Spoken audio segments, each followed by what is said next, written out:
Good morning students. आज हम नया टॉपिक सामाजिक परिवर्तन की अवधारणा की बात करेंगे।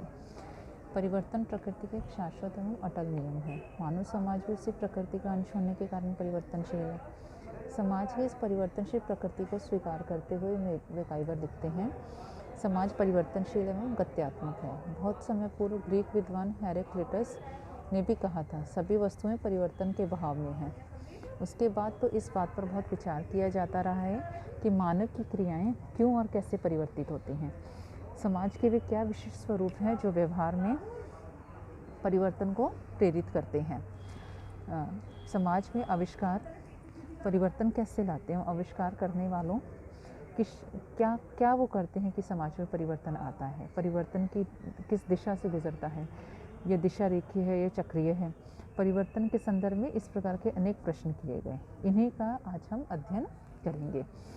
परिवर्तन क्यों और कैसे होते हैं, ये प्रश्न आज भी पूरी तरह हल नहीं हो पाए। अंग्रेज़ कवि लॉर्ड टेनिसन का मत है कि प्राचीन का क्रम में नए को स्थान देने के लिए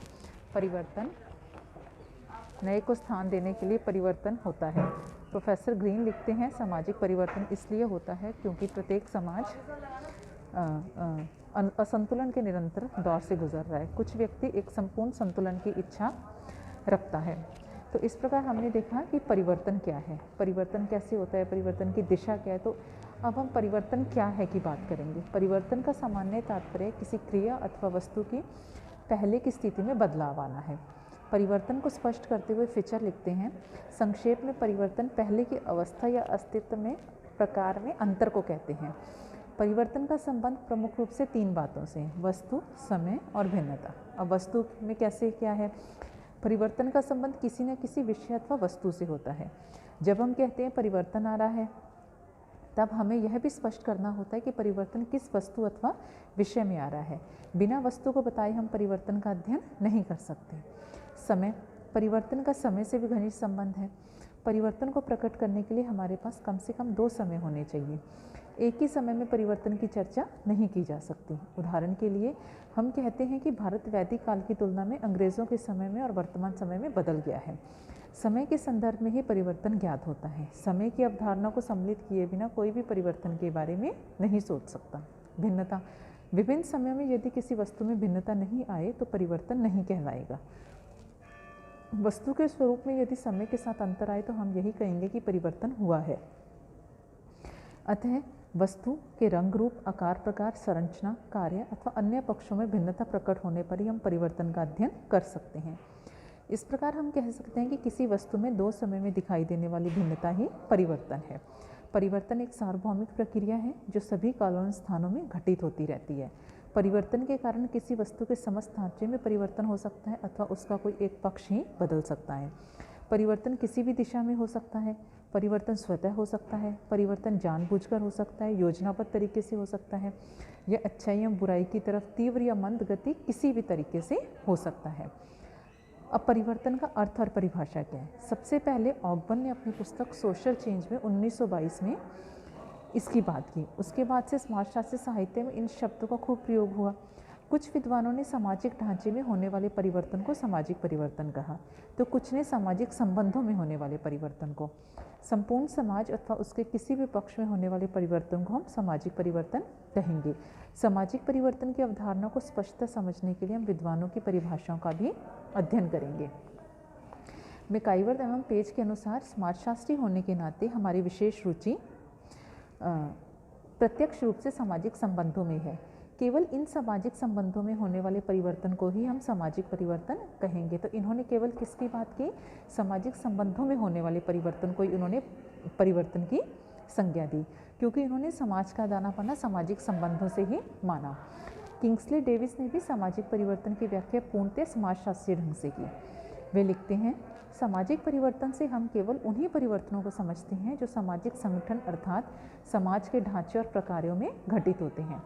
समाज की विभिन्न इकाइयाँ जैसे संस्थाएं, समुदाय, समितियाँ, समूह एवं परिस्थितियाँ आदि मिलकर सामाजिक ढांचे का निर्माण करती हैं। इन इकाइयों के अलग अलग प्रकार हैं। सामाजिक ढांचा और इसकी इकाइयों के प्रकारों से सामाजिक संगठन का निर्माण होता है। इस सामाजिक संगठन में होने वाले परिवर्तन अर्थात सामाजिक ढांचे और प्रकार्य तथा इन दोनों में से किसी एक में होने वाले परिवर्तन को ही डेविस सामाजिक परिवर्तन मानते हैं। जैनसन सामाजिक परिवर्तन की विस्तृत व्याख्या करते हैं। वे इसके अंतर्गत मानव के व्यवहार एवं विचारों में होने वाले परिवर्तन को भी सम्मिलित करते हैं। उन्हीं के शब्दों में सामाजिक परिवर्तन को लोगों के कार्य करने तथा विचार करने के तरीके में होने वाले रूपांतरण के रूप में परिभाषित किया जा सकता है। गेंसबर्ग लिखते हैं, सामाजिक परिवर्तन से मेरा तात्पर्य सामाजिक ढांचे में परिवर्तन अर्थात समाज के आकार, इसके विभिन्न अंगों अथवा इसके संगठन के प्रकारों की बनावट एवं संतुलन में होने वाले परिवर्तन से है। जॉनसन के अनुसार अपने मूल अर्थ में सामाजिक परिवर्तन का अर्थ सामाजिक ढांचे में परिवर्तन है। जॉनसन ने सामाजिक परिवर्तन को और अधिक स्पष्ट करते हुए सामाजिक मूल्यों, संस्थाओं, संपदाओं और पुरस्कारों, व्यक्तियों तथा उनकी अभिवृत्तियों, योग्यताओं में होने वाले परिवर्तन को भी सामाजिक परिवर्तन कहा है। बॉटोमोर ने सामाजिक परिवर्तन के अंतर्गत उन परिवर्तनों को उल्लेख किया है जो सामाजिक संरचना, सामाजिक संस्थाओं, उनके पारस्परिक संबंधों में घटित होते हैं। तो इस प्रकार हमने देखा कि विद्वानों ने सामाजिक संबंधों, सामाजिक संस्थाओं, सामाजिक संरचना में होने वाले परिवर्तनों को सामाजिक परिवर्तन की संज्ञा दी है। गिलिन एवं गिलिन का मत है कि लोग जीवन जीने के लिए कुछ रीतियां अथवा विधियां अपनाते हैं जो समाज द्वारा मान्यता होती है। इन विधियों में परिवर्तन आता है तो सामाजिक परिवर्तन कहा जाएगा। गिलिन ने उन कारकों का उल्लेख किया जो सामाजिक परिवर्तन के लिए उत्तरदायी हैं। उन्होंने अपनी परिभाषा सांस्कृतिक आधार पर की। उन्हीं के शब्दों में सामाजिक परिवर्तन जीवन की स्वीकृत विधियों में होने वाले परिवर्तन को कहते हैं, चाहे ये परिवर्तन भौगोलिक दशाओं के परिवर्तन से हुए हो या सांस्कृतिक साधनों, जनसंख्या की रचना या विचारधारा के परिवर्तन से या प्रसार से अथवा समूह के अंदर ही आविष्कारों के फलस्वरूप हुए हों। जॉन्स ने सामाजिक परिवर्तन को और अधिक स्पष्ट करते हुए लिखा है, सामाजिक परिवर्तन वह शब्द है जो सामाजिक प्रक्रियाओं, सामाजिक प्रतिमानों, सामाजिक अंतःक्रियाओं अथवा सामाजिक संगठन के किसी भाग में घटित होने वाले हेरफेर या संशोधनों के लिए प्रयोग होता है। उपयुक्त परिभाषाओं से स्पष्ट है कि सामाजिक परिवर्तन हम उन परिवर्तनों को कहेंगे जो मानवीय संबंधों, व्यवहारों, संस्थाओं, प्रथाओं, परिस्थितियों, कार्यविधियों, मूल्यों, सामाजिक संरचना, प्रकारों आदि में होते हैं। सामाजिक परिवर्तन के अंतर्गत निम्नलिखित तथ्यों को सम्मिलित किया जाता है। सामाजिक ढांचे प्रकारों में होने वाले परिवर्तन को हम सामाजिक परिवर्तन कहते हैं। सामाजिक परिवर्तन का संबंध एक व्यक्ति अथवा कुछ व्यक्तियों के व्यवहारों, विश्वासों, मूल्यों में परिवर्तन से न होकर समाज के सभी अथवा अधिकांश लोगों की जीवन विधि में परिवर्तन से है। सामाजिक परिवर्तन का संबंध मानव के सामाजिक संबंधों में परिवर्तन से है। अब हम परिवर्तन की विशेषताओं की बात करेंगे कि परिवर्तन की प्रकृति सामाजिक होती है कि इसका जो संबंध है वो किसी व्यक्ति विशेष से ना होकर संपूर्ण समाज से होता है। सामाजिक परिवर्तन एक सार्वभौमिक घटना है कि हमें सभी समाजों में परिवर्तन देखने को मिलता है। हम केवल ये नहीं कहेंगे कि भारतीय समाज में परिवर्तन हो रहा है या फलां समाज में ही हो रहा है। ये एक सार्वभौमिक घटना है और हमें सभी कालों में सभी समाजों में परिवर्तन देखने को मिलता है।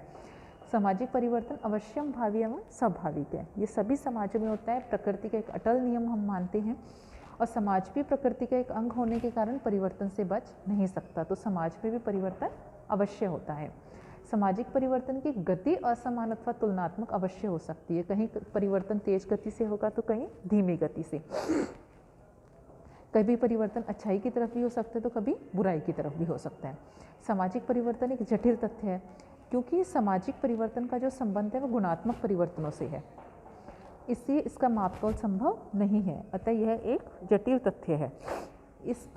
हम किसी भौतिक वस्तु अथवा भौतिक संस्कृति में होने वाले परिवर्तन को मापतौल के आधार पर प्रकट कर सकते हैं, किंतु सामाजिक मूल्यों, विचारों, विश्वासों, संस्थाओं, व्यवहारों में होने वाले परिवर्तन को मीटर या हम किसी चीज़ में माप नहीं सकते। तो इसलिए हम कहते हैं कि सामाजिक परिवर्तन एक जटिल तथ्य है।